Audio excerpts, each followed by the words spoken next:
Buhari orders immediate suspension of Adamawa resident electoral commissioner, direct there, probe of security operatives involved in illegal declaration of Binani as governor-elect. I'm hanging out with Babajide Kolade Otitoju. Jide, I saw your eyelids. No, yes. It's all right. It's all right. The next time you do this to me. No, they call it a slip of the tongue. The tongue is in a wet place, so it slips. But Tony Iwaje has But it's not the only thing that's wet, right? No, the tongue resides in a wet place. I know, and it's not the only thing that's wet. But resides in a wet place. Come on, Jide. All right, Tony, good evening to you. Good evening, Citizen. Happy New Year. I haven't seen you since. Same to you. The year Same to you. broke. Okay. Thank you so All right, much. so the team is ready. I hope you are.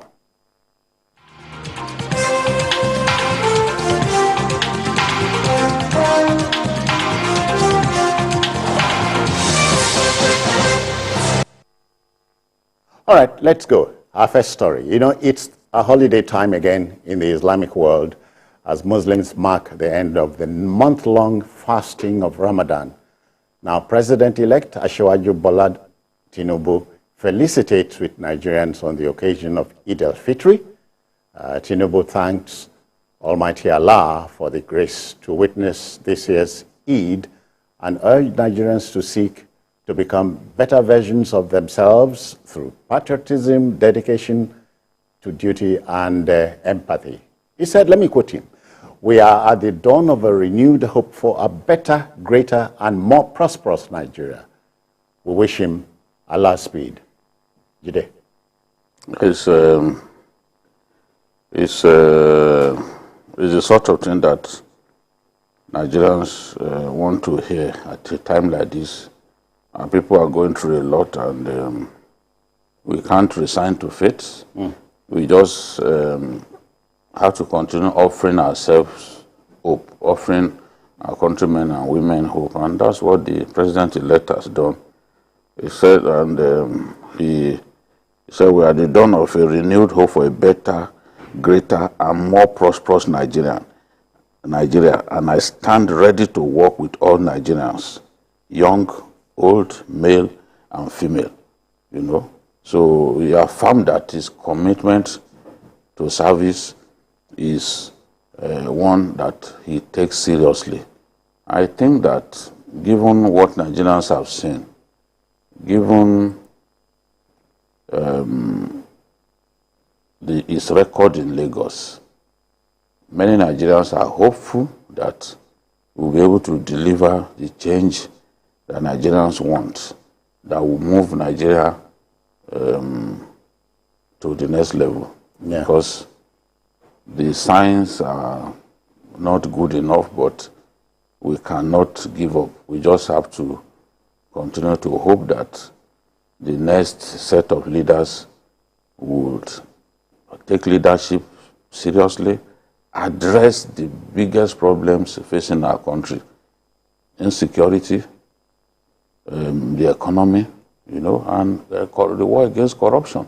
We have seen clearly that corruption is not receding in our country.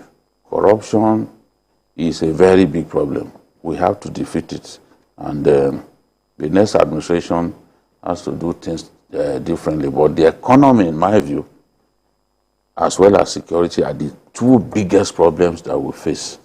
Because if we spend 86% of our receipts, our revenue, for the year 2022, according to the World Bank, to service debt, it shows that we are in trouble.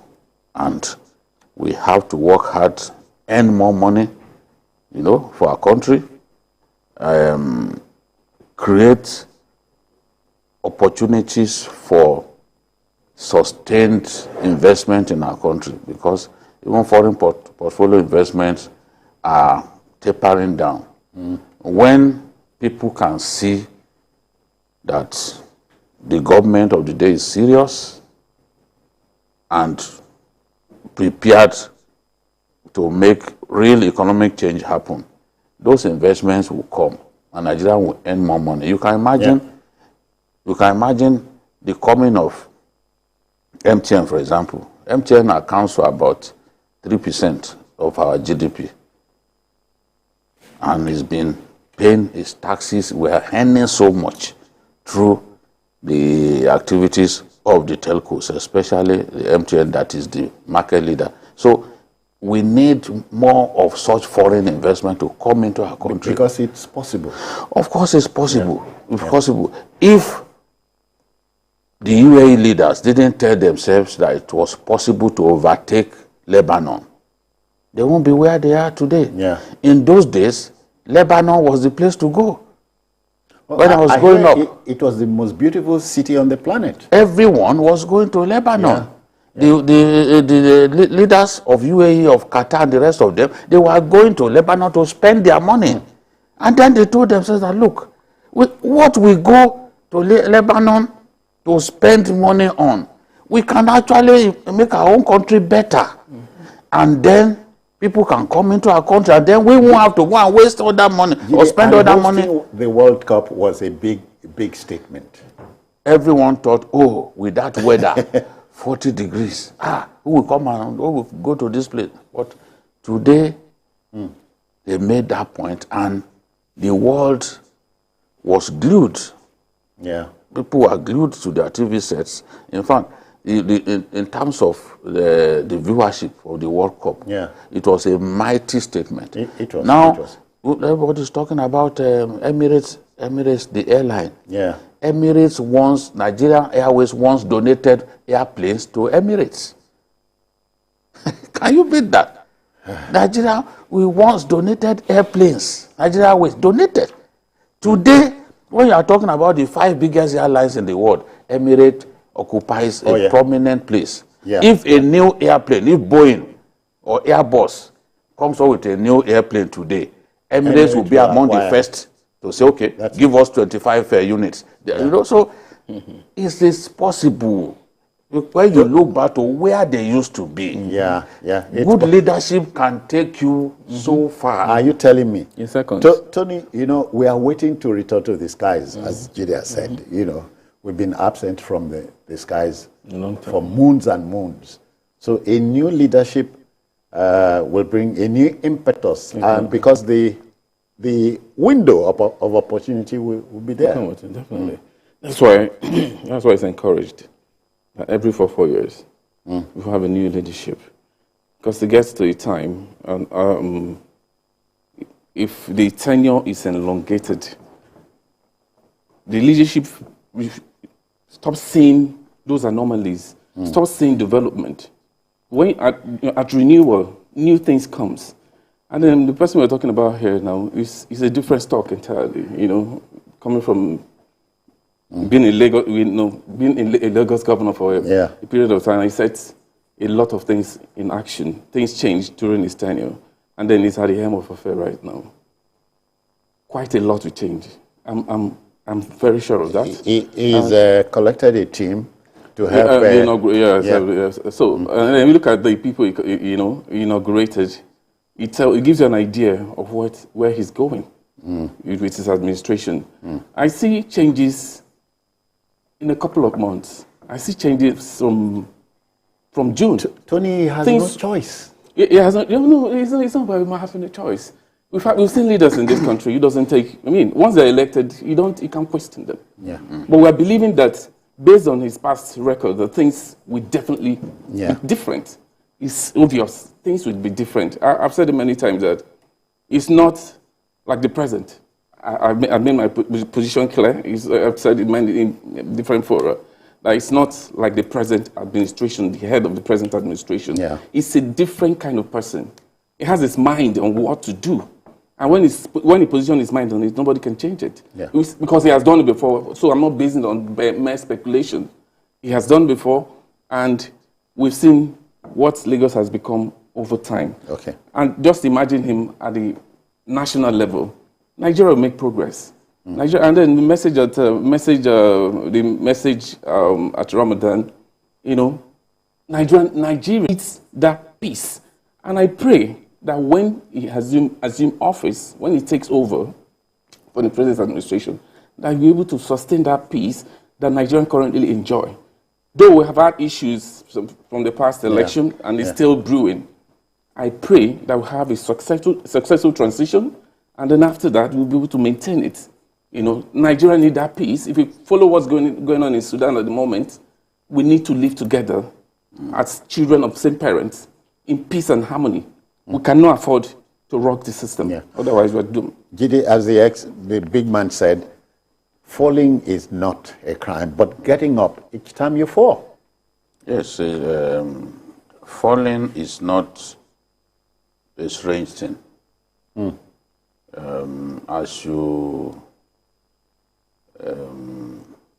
move on in life, there are times when you will fall.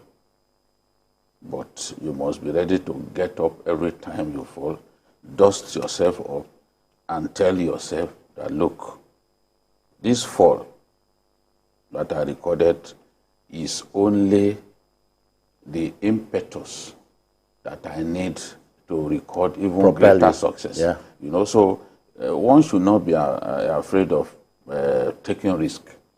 And when you take risk, you know that you either succeed or you fail. Yeah. So you should not be afraid of taking risk. And when you succeed, the whole world will see clearly that, yes, this person knows what he's doing. He took the right step. I mean, because the success would underline the fact that it was the right step that you took. But to be afraid of taking big decisions, the majority. But the majority is not always right. In my experience in life, I've seen situations when everyone turned against me. They say, this is wrong. You don't know what you are doing. And then in the final analysis, you think you are standing alone. Yes, on the final analysis, the same people who felt that I took this bad decision, in the fullness of time, they will see that it was a good decision that I took, and they will then thank me for it. So leaders have to decide what is best for the people.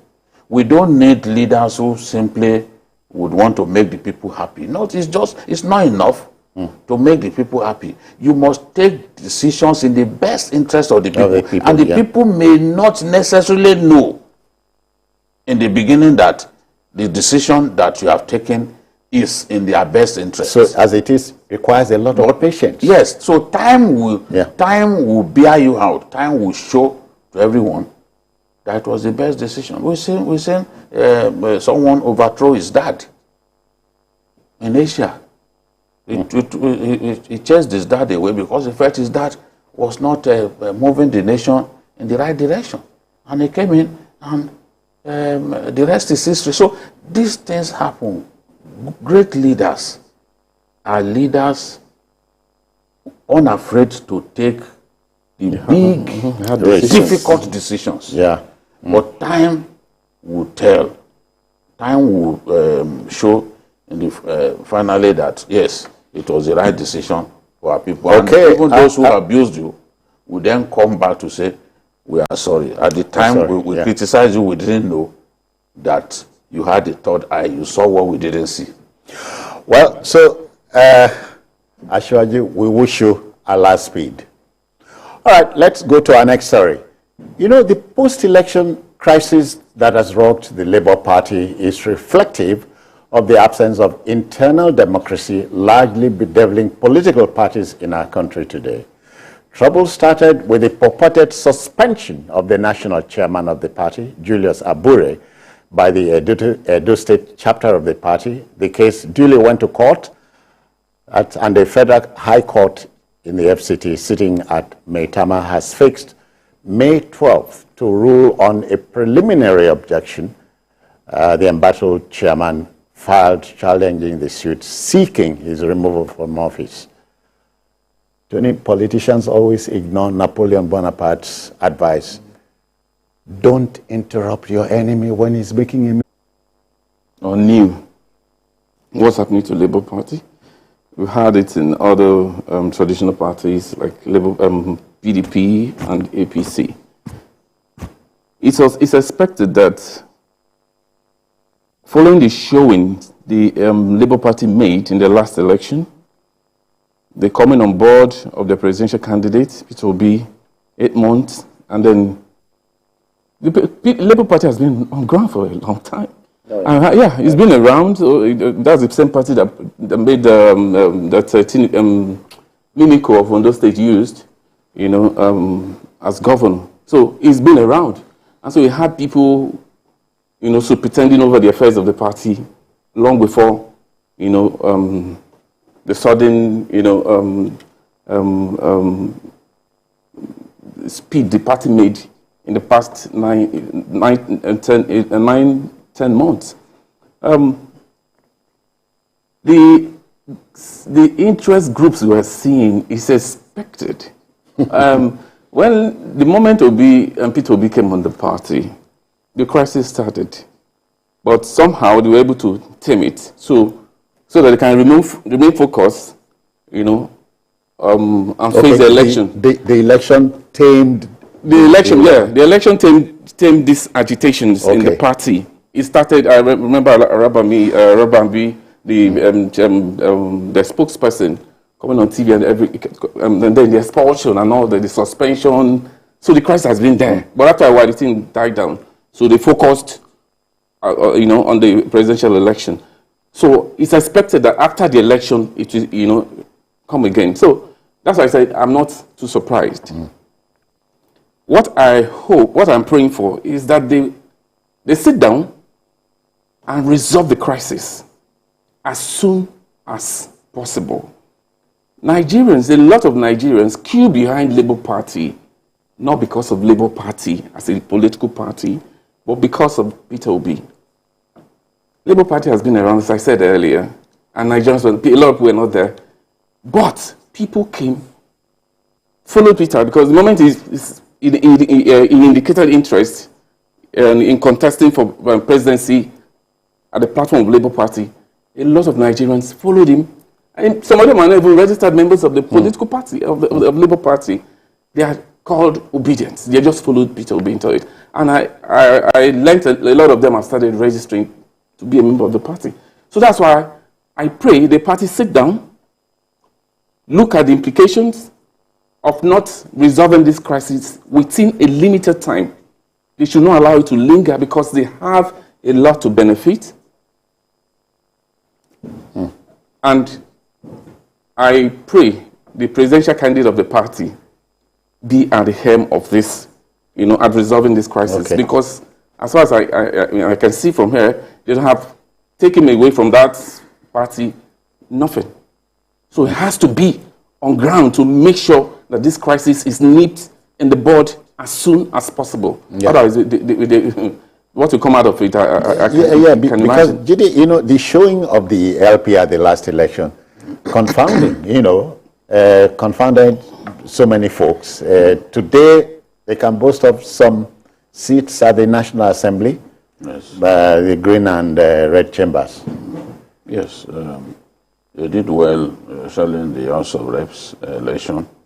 Then they have about 34 members in the House of Reps, and they did well as well in the presidential election, where he won 11 states and the FCT making 16. And if we look at Section 299 of the Constitution, which affirms that Abuja shall be treated as a state. So we could say that he won 12 states.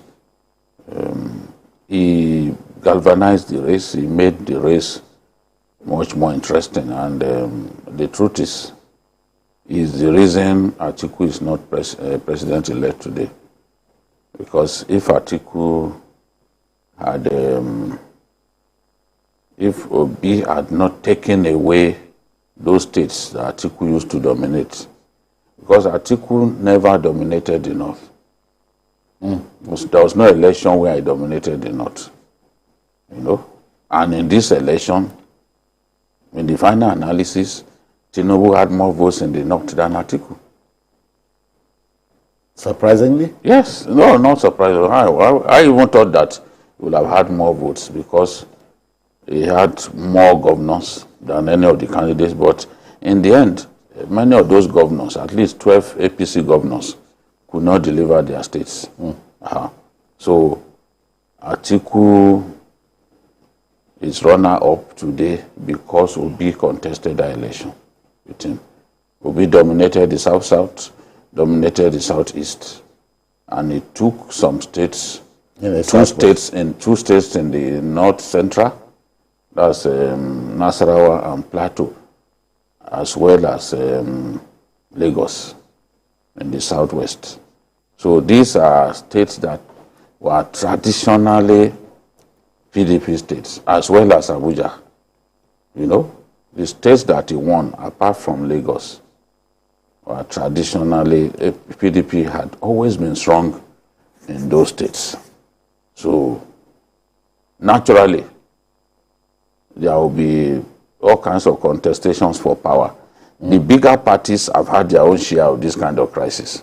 So when I hear them say, oh, it's APC that is instigating the crisis, you know, you just look for excuses needlessly.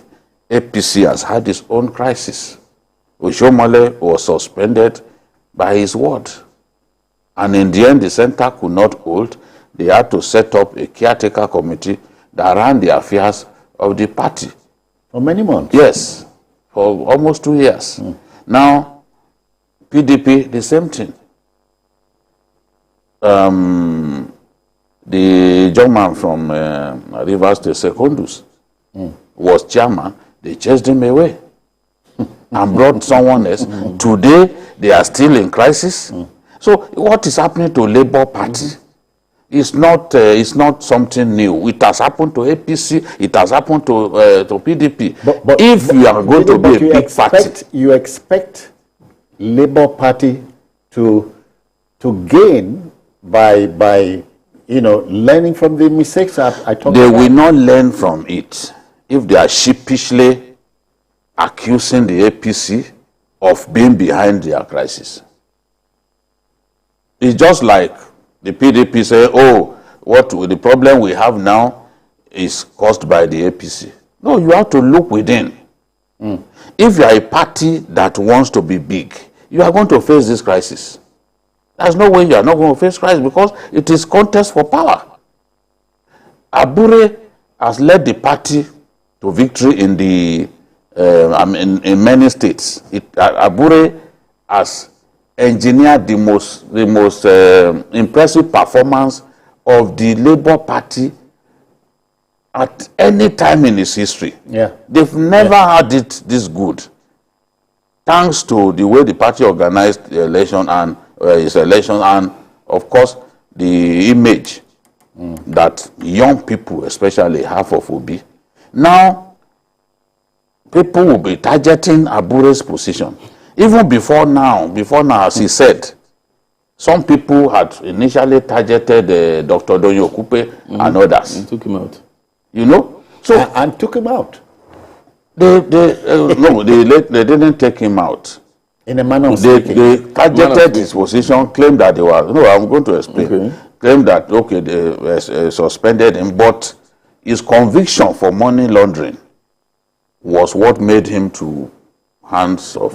Okay. Because it will not make sense for a tainted person to lead the party to election. Of course, was the spokesperson for the party. You can't be the poster boy of the party when you have that bag.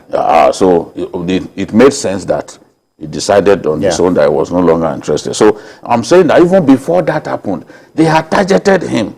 So this is contestation for power. And what will make sense for them to come together and see how they can resolve this issue amicably. I read somewhere that they are trying to resolve the issue out of court and all that. I don't know, maybe on the 12th, because it's possible if they come together and they use their heads. On the 12th of May, they will just let the judge know that, look, we have resolved to withdraw this matter from court, and we've resolved to settle out of court. It is possible. But to be imagined that, oh, because of your success, oh, APC has come, APC is behind your thing, it's a very silly thing to say. Look at some of the issues. They are saying that Abure and his colleagues in the party forged the party's documents forge affidavits, forge the seal of the party. No, address it, that is to bring in some people so that they can contest in the election. Yeah. Address those issues. So treat it as a family affair the way they used to do during Obasanjo's time. Yeah. Call everyone together. And that's what Obi should be doing. Obi should be able, given the image that he has. As father figure. Yes, he should be able to use that, the influence that he has, call everyone together and say, gentlemen, yes, let us resolve this thing. We have done well in this election. We are not losers. We've done well. Let us see how we can resolve this thing amicably. All right. We must go on a commercial break now, but please stay with us. This is Journalist Hangout from the TVC.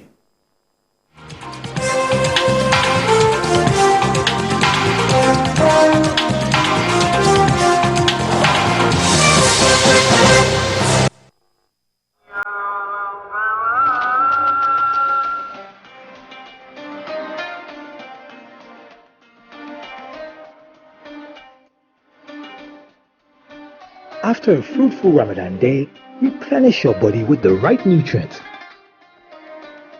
Make this your best Ramadan yet. Ramadan Kareem from Hollandia Dairy and Chivita Fruit Juice. Okay, I learned about the Jeep loan through Mrs. Umar, who is the desk officer in Calabar South of the National Orientation Agency. I registered through her. Thereafter, I was shortlisted. At first, when I heard about the program, I didn't believe it.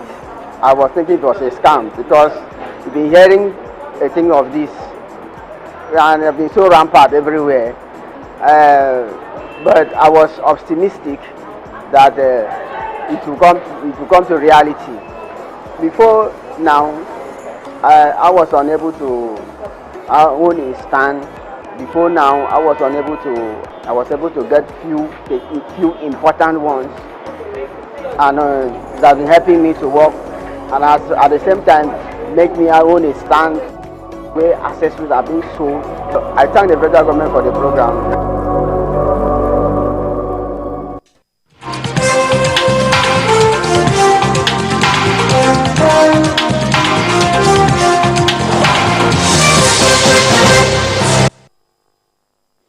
All right, folks, let's go straight to our last story.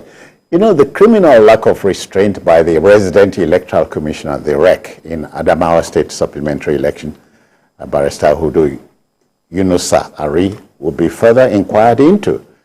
President Muhammadu Buhari has given the nod for the immediate suspension from office of the REC, pending the completion of investigation by the Inspector General of Police on the conduct and actions, and if you like, inactions of the lawyer during the supplementary polls. In addition, all those involved in the declaration of the APC governorship candidate, Senator Aisha Binani, are to be adequately punished. Jide, for once, let's go there.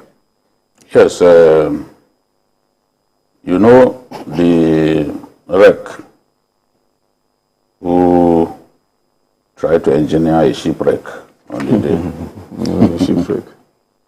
boasted that he was appointed by the president. So he seems to think that no one could question his actions. But the law did not permit him. That's him? Yes. The law did not permit him to do what he did. The collation was still on. Election took place in 20 local governments.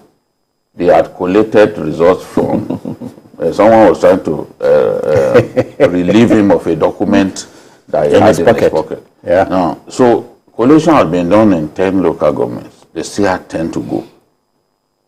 But he was desperate to make someone the winner.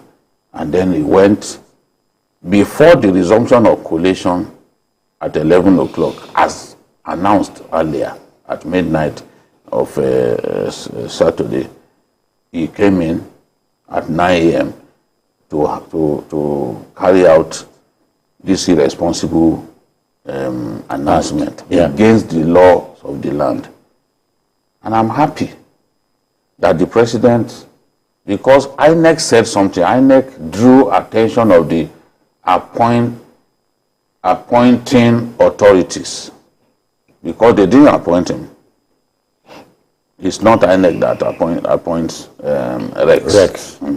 So INEC drew the attention of the appointing authority to the infraction that this man committed.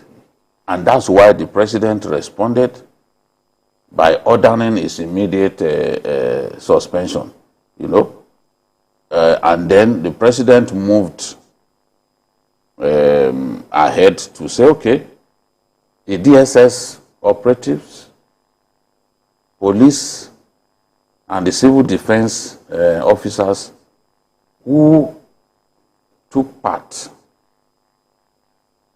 in bringing upon us this embarrassing situation should also be investigated and punished. Now, as I've said repeatedly, it takes two to tango.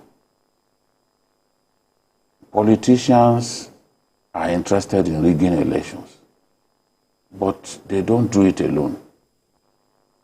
They do it with the connivance of INEC staff. They do it with the connivance of security men, as we have seen here. Yeah. Because those who ought not to accompany him to go and make that offensive announcement, they went with him. Yeah. To give him that. If he didn't have the security, there's no way he will muster the courage to go and do the thing that he did. And they say he's a lawyer. No. They don't say he's a lawyer. So, because I've seen some lawyers recommending that NTA should be sanctioned by NBC, recommending that policemen, but they are not talking about one of their own. I see lawyers on TV talking about this thing. I've not heard those lawyers saying, look, this is the time to punish this person. Because if lawyers get involved in things like this, despite knowing what the law says, there should be repercussions. There should be implications. There should be punishment for such bad behavior. Yeah. So within the NBA, we should be hearing that, okay, these are the steps that we are about to take. We should be hearing it. We should be reading about. There's a fly in the ointment. Yes, because it's one of your own. And if one of your own, if a black leg from amongst your professional group has put Nigeria to shame in the way this man has done, you can't keep quiet. Your men can't be going from one TV station to the other to be saying they should punish this, they should punish that, they should punish this, they should punish that, without pointing at the first place. All of those people are accomplices. But the main actor is a wreck. Is a wreck. And he's a lawyer.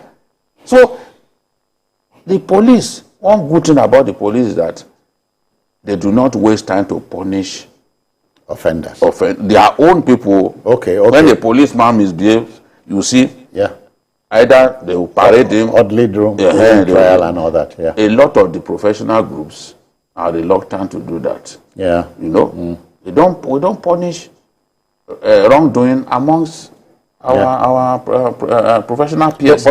Politicians. So now, I'm happy it's a good thing. Maybe now that you pointed it out. Yes. This is the first time that I'm saying that, okay, we are treating this thing like not just one person's offense. There are others. Accomplices. Yes, others also joined him. Security joined him. INEC staff joined him. So let the punishment go around so that we send a clear message. Now I'm hearing that, that man, that INEC said that he's on the run. It's not for INEC to tell us he's on the run. You told him to stay away from the...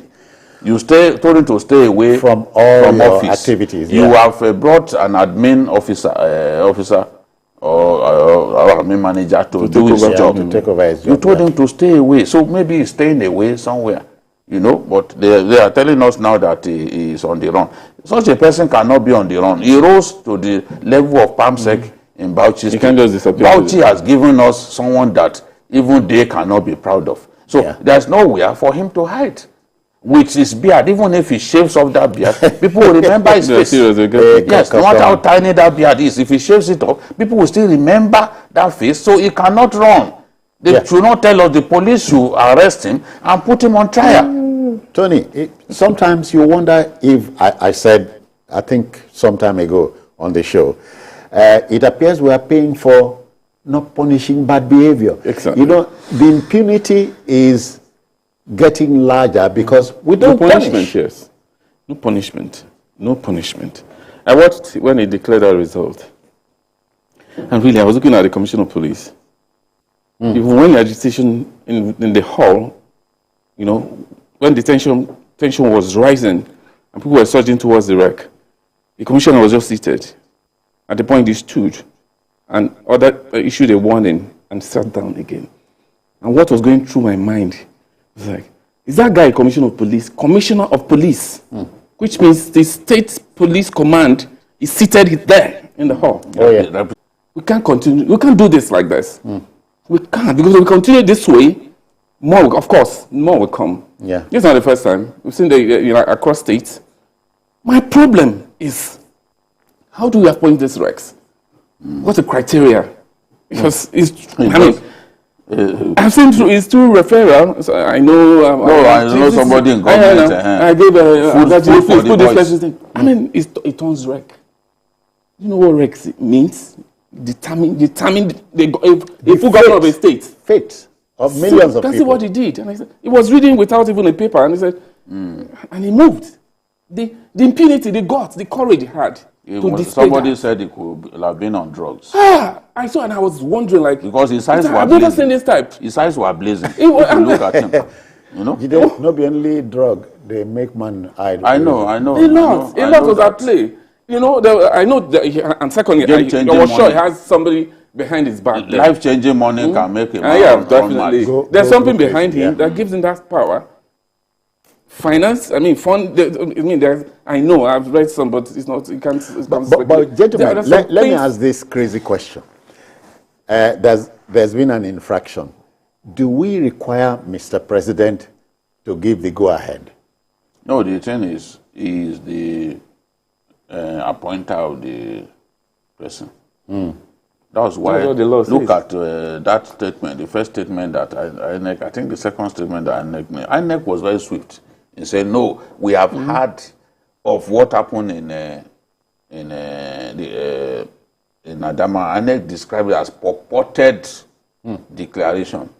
And INEC said, even when collation had not ended. So INEC dissociated itself from the beginning. Yeah. I was telling our correspondent, Ayo, I said, this cannot stand. It makes no sense. I mean, it was too ridiculous. You know, someone said, this thing could become a constitutional crisis. I said, no, I'm sure it will not be a constitutional crisis, because even INEC responded swiftly. I said, look, this cannot stand. They then went further. You know, the first statement was issued by an admin person. You know, then Festus Okoye now, who is the person that more Nigerians know as the spokesperson of INEC, somebody who speaks for them. He then spoke and then added that bit that, look, we have notified the appointing authority about what this person has done. So the person who appoints can fire, and he can give the directive, look, I don't want to see this person again, because he was boasting that, look, the president appointed me. So what? Who are you? C'est moi. Because the president appointed you, so that gives you the license to behave irresponsibly. I mean, the president has given you a job. He's not going to do the job for you. He expects you to use your head. How many people does the president appoint? He appoints so many people. So, Because the president appointed you, then you thought you could go against the law. Abuse your office. In the way you have done. So now, the appointer has given the directive. So there is no ambiguity. Okay. There is no doubting the fact that both INEC and the appointing authority are agreed on the fate On this, yeah. of this fellow. No ambiguity, no argument. Mr. President is embarrassed by what he has done. Therefore, he has ordered his immediate suspension. The bureaucrats will then fine-tune the process and make sure that that suspension happens. Because INEC clearly is not the is not the appointer of this race. But it also clearly tells us that we should be appointing people who are above board. And the people in the National Assembly, they are not helping us. Because they claim that, they are going to confirm people. You confirm people without doing due diligence. You don't thoroughly investigate their background. Exactly. No due diligence. Nothing. No checks. Because I've been told that this wreck had done some things even in his state, Bauchi, for which you would not expect him to get this job. Yeah. So what is the job of the Senate? How much scrutiny do they do? Because one day we are going to bring a bare-faced armed robber and make him a wreck. All right. We haven't gotten to that spot yet. But let's go on a break again. Please bear with us. This is how we make money. We'll be back shortly.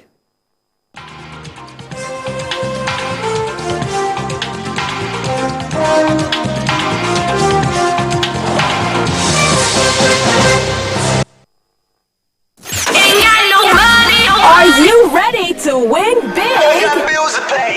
It's Max Millions. Give me that money. Pay off bills. We're giving away 1 million naira to our lucky listeners who win a share of the 1 million naira. Tune in to 102.3 Max FM Lagos and 90.9 Max FM Abuja from 6 a.m. Listen out for the winning song, be the 10th caller, beat the clock, and you could win big with Max Millions. Money. Stop! He said stop! 25,000 naira! Come on! Max Millions, only on Max FM.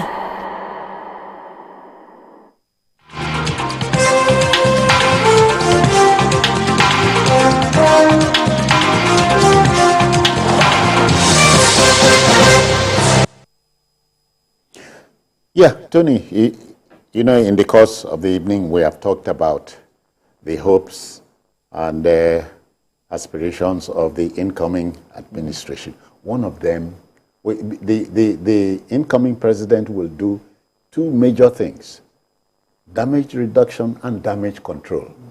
One of them is dealing with impunity in the country. We need it. We more than need it. We need it. Send a message.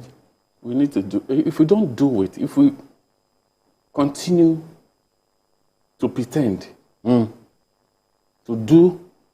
punish people for their wrongdoings, we'll keep having the same result. Oh yes. And the country will not make progress. And we'll pay for it. And we're paying dearly already for it.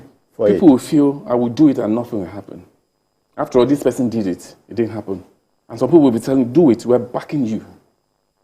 So not only him, accomplices, anybody who has a role, and he must be decisive about it. Punishment must be meted out to people who mess up with the system. Because that is why Nigeria is where we are today. Tony, you see, 1999 through to now is about 22, 23, 24 years. Unbroken democracy. Yet the process... We're supposed to have made serious progress. By now, we should have serious gone progress. Beyond where we are. We'll make 10 steps forward and make another 20 step backward. So it's like, making progress in a circle. Like we're not focused. So I pray, I am hoping, and I trust that the new administration we take off from this present administration and do the right thing and start punishing people for infraction that stagnates the growth of this country. But this wreck, for instance, I don't want to go far from it. But do you know we are a laughing stock? When you talk about Nigeria outside of here, people will say, people will do terrible things and get away with them. Yes, exactly. That's because I want to, like, from 2000 and from Jonathan's time till now, I won't say we've made tremendous progress in terms of punishing corporates, punishing people for wrongdoings. I pray, because I believe that the incoming administration will do something different because of the person who is the president-elect. Yeah. Somebody who is hands-on, who is on ground, who knows, who can hear, who can reason and not being told to, okay, do this, do that. He knows it, and he's going to do it himself. Punish people for wrongdoing, things that have made Nigeria not to progress. Yeah. This wreck, for instance, that I'm hearing, his whereabouts is unknown. What is the meaning of that? Where did that start from? Who is saying that? Where did that It's start not from? in the place of INEC to say, we don't know. That's for the police. When you don't know his whereabouts, let the police know. And they'll get him. What do you mean? Coming to say, so you're giving up? We should not allow that issue to go just like that. It should be punished. The NNM was the civil defense that was seated there, head of the civil defense in Adamawa, was seated there with the commissioner of police. They wouldn't go scot-free. They shouldn't go scot-free if we must make progress in this country. Enough. And the dragnet is so large, look at the electoral process in the country. There are so many things damaging it. If we hit the nail on the head enough, I think we will arrest many of these things. Do you know, INEC has got all the rules and regulations to ensure that it delivers free, fair, and credible elections. But many times, its own officers, its own staff, work with politicians to compromise the process. Remember that Guinea, as REC in Akwa Ibom, actually put he put a returning officer on trial. He put a returning officer on trial for rigging election for a political party. Yeah. And he saw to it that that person was convicted. Convicted, yeah. We need to identify bad eggs, criminals within our different setups, and purge, not just INEC, but the police, purge them of undesirable elements. If we do that on an incremental basis, we will be able to sanitize not just INEC, but all of those government agencies that are meant to generate revenue. A lot of the revenue that should actually go into government coffers gets stolen. Yeah. The avenues through which the resources are leaking, they are too much. You need to punish bad behavior. People go before the National Assembly will expose them, but that's where it ends. We don't hear of any of those people jailed. No, don't punish bad behavior. Okay. We are reluctant because what determines whether your case is taken to court is the godfather that you have. That's it. So that godfather, when they bring your case up the first time, that godfather steps in. Even political thugs. How many of the political thugs who disrupt elections have been jailed? How many have we even put on trial? We are discussing bandits here. How many bandits have we put on trial and ensured that those bandits were jailed? We don't. And we're in a country where even when people are sentenced to death, they refuse to sign. So that person continues to feed on the mega resources of, of the country. So we must decide in our hearts that, look, we do not want to tolerate bad behavior anymore. Bad behavior manifests in different ways. Enough is already too much. We must tell ourselves that enough is enough. And the way to do it is to, once we catch somebody, we put the person to shame. Let the society see that, look, aberrant behavior is not tolerated. That's it. Put the person to shame. Let him end up in jail. His family would learn from it. Other people around them in the neighborhood will learn from them. Not for us to be honoring thieves, giving thieves traditional titles and all that. No, we will never get better if we continue along that line. Tony, and you know, rent seeking, I hear, is an industry in this country. So there's so many rent seekers around because the system will not punish them. The system will not punish them. And I pray, as I said again, that this new administration will usher in a lot of changes. I guess we have no choice. We must make progress. Just as he said, from 1999 till date, that's how many years of unbroken democracy. Oh, yeah. And it's like we're still learning.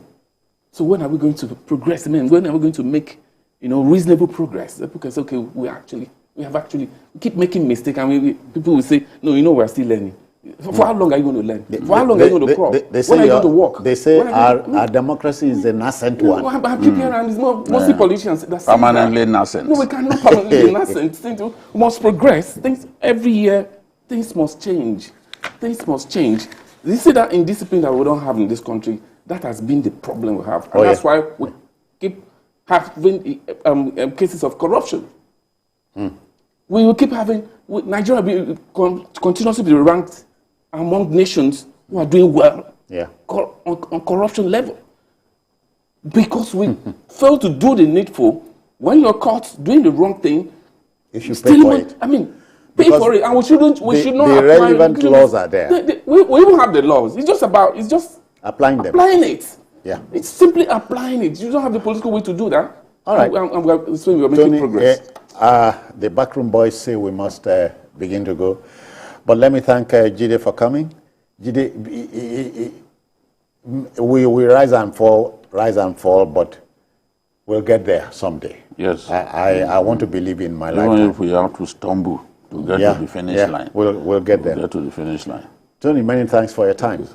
Okay, that's it on the program. But if you missed any part of this show, join us at 11 tonight for a late edition. And of course, on Sunday, we have an expanded version for you from 1:30 to 3:30 for this show. Just to announce also, we are on YouTube at youtube.com/TVC News Nigeria. I'm Citizen Jones. Bye-bye now.